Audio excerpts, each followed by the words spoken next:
Buenas estimados, en este video vamos a llegar a la ecuación diferencial que nos va a permitir encontrar la trayectoria que va a tener una partícula con masa sometido a esta fuerza radial de atracción gravitatoria.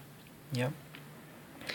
En el video anterior encontramos que la velocidad de una partícula en coordenadas polares la podemos expresar así, ¿ya? Como r punto en el vector unitario r tongo más L sobre m por r en el vector unitario teta tongo.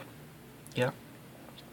Lo importante de haber llegado a esto es que la velocidad entonces la podemos expresar simplemente en función solamente de la posición, ¿ya? En r. ¿Ya? Y r es lo que nosotros queremos conocer. ¿Cómo varía r con el tiempo o con el ángulo teta? ¿Ya? Ya aparece aquí una constante que es L, ¿cierto? Que dijimos que se mantiene constante. Entonces para nosotros L simplemente va a ser un número y no va a depender de nada. Entonces eso es súper hermoso, ¿ya? Porque nos facilita todo este tema. ¿Ya? Entonces, ¿por qué necesito la velocidad, por ejemplo? ¿Por qué la pongo acá? Porque la ecuación diferencial la vamos a obtenerla gracias a la energía, a la conservación de la energía mecánica. La energía mecánica encontramos en uno de los videos que es igual a esto, a la energía cinética, que tiene que ver con la velocidad, y a la energía potencial gravitatoria, que depende solamente de la posición. ¿Ya?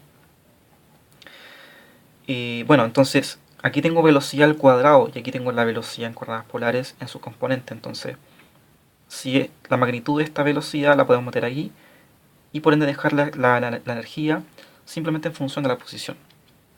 ¿Ya? Entonces eso nos va a facilitar. Entonces primero la magnitud de esta velocidad al cuadrado va a ser esta componente al cuadrado más esta componente al cuadrado, ¿ya? Que sería todo aquí. Entonces una vez que tenemos la velocidad al cuadrado la vendemos aquí. Entonces tenemos que la energía es igual a un medio de la masa por la velocidad al cuadrado, que es esto, menos esto de aquí, ¿ya? Que es la energía potencial gravitatoria. Entonces multiplicamos esto por esto, me da esto, más esto por esto, me da esto, menos esto. ¿Ya? Entonces, como aquí aparece una energía cinética radial, ya que aquí tengo una velocidad radial al cuadrado, entonces esto lo podemos llamar como una energía potencial nueva, efectiva, ya que esta expresión también depende solamente de la posición y es un aporte que se le suma a la energía potencial gravitatoria de toda la vida. Entonces esto de aquí le llamamos U efectivo.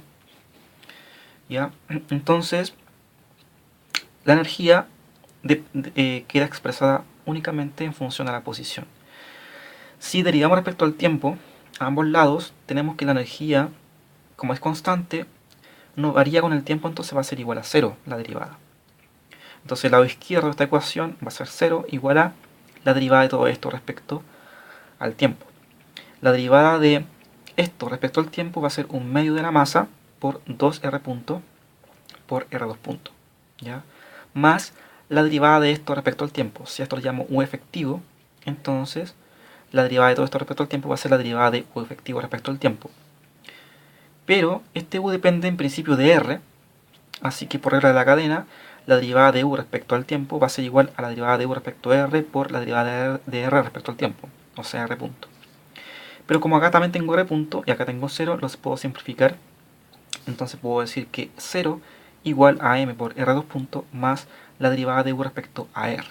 Entonces esto ya se ha reducido bastante, como se dan cuenta.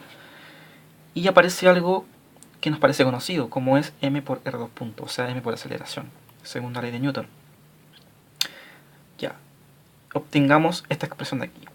Si u efectivo es igual a esto, o sea, es igual a esto, la derivada de u respecto a r va a ser entonces, por ejemplo, acá L cuadrado sobre 2m porque es una constante por la derivada de r a la menos 2, ya que sería esto de aquí,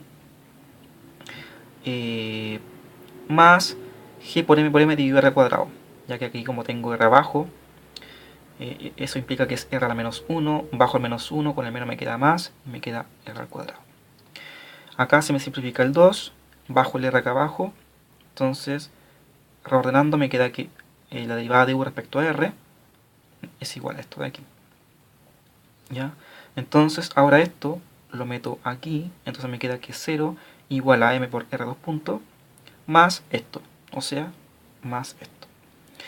Entonces, aquí está lo hermoso porque tengo una ecuación diferencial cuya incógnita es r, la función r, y no depende de nada más. O sea, tengo solamente una incógnita que es r y las demás son constantes. Entonces tengo una ecuación diferencial ordinaria de segundo orden porque tengo r2 puntos. ¿Ya? Pero como tengo r al cubo y r al cuadrado, eso nos complica el asunto para poder encontrar la solución. ¿Ya? Pero por lo menos ya llegamos a una ecuación diferencial que depende solamente de una variable, y si nosotros podríamos encontrar la solución de esta ecuación diferencial, o sea, encontrar la función r que cumple esta ecuación diferencial, ya tendríamos resuelto el problema y entonces podríamos saber cuál es el tipo de trayectoria que tendría la partícula. ¿Ya? Si esto lo reordenamos un poquito, por ejemplo dejando mr2 puntos acá a la izquierda, es igual entonces a esto en positivo y esto en negativo, pasándolo hacia el otro lado. Entonces me queda esta como la ecuación diferencial y queda como mejor. Repito, m es una constante, L es el momento angular que es una constante. Lo demostramos. M es una constante, G, M por M es una constante. Aquí la incógnita es R, y R es lo que queremos, es lo que nos va a definir qué trayectoria va a seguir la partícula, es lo que queremos encontrar. ¿Ya? Aquí hay algo interesante porque como acá tengo M por R2 puntos, o sea, masa por aceleración, y aquí tengo algo, entonces, sabiendo que la segunda ley de Newton me dice que la fuerza es igual a la masa por aceleración, entonces esta ecuación diferencial es como la segunda ley de Newton. Ya, masa por aceleración lo tengo aquí, entonces todo esto de aquí es una especie de fuerza, y si se dan cuenta, esto de aquí es la ley de gravitación universal. Entonces la fuerza de atracción radial, y aquí tengo una expresión que depende del momento angular, que es positivo, o sea, es signo contrario a esto, entonces como que acá hay una fuerza que se contrapone a eso, y esta fuerza neta me genera entonces la masa por aceleración, ya, por R2 puntos. Interesante verlo desde ese punto de vista. Pero acá lo importante, ¿cierto? Ahora es, el objetivo ahora es cómo mierda resolver esta ecuación diferencial, o sea, de qué forma poder encontrar la solución, o sea, encontrar una función r que cumpla esta ecuación. ¿Ya?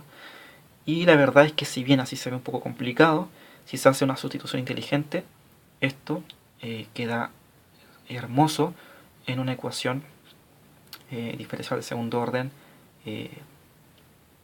sin esto de r cubo y r cuadrado. Queda súper simple. ¿Ya? Y eso queda entonces para el próximo video. Eso es todo, gracias.